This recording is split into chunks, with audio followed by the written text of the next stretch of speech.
the chief cyclist of Wise Cyclist. Today we are going to see a video on the different parts of a cycle. Knowing the names of the parts is useful so that you can keep your cycle in good condition. You can also search the web on various components, various upgrades, and it's easier to identify problems with your bicycle if you know the component names.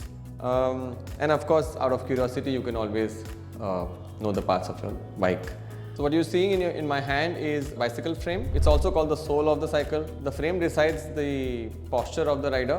Frames are made out of aluminum, steel, carbon. The most preferred material as of now is an aluminum frame, which I'm holding right now.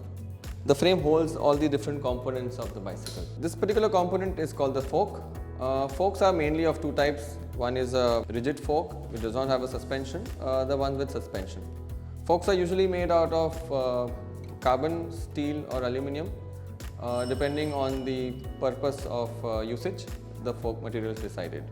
The next component that we'll speak about are the wheels. So wheels comprise of the rim, the spoke, the hub and the tires. Spokes provide the structural support to the wheel, and the hub would decide how many gears can you have on the wheel. The next component that we'll speak about is the drivetrain.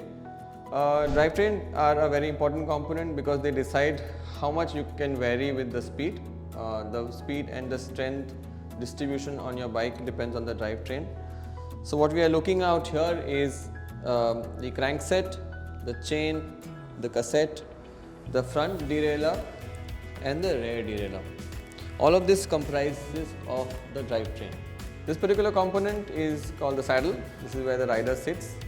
There are different types of saddles available depending on the bike and the angle at which the rider sits. The saddle sits on a seat post. Seat posts are usually made of aluminum and carbon.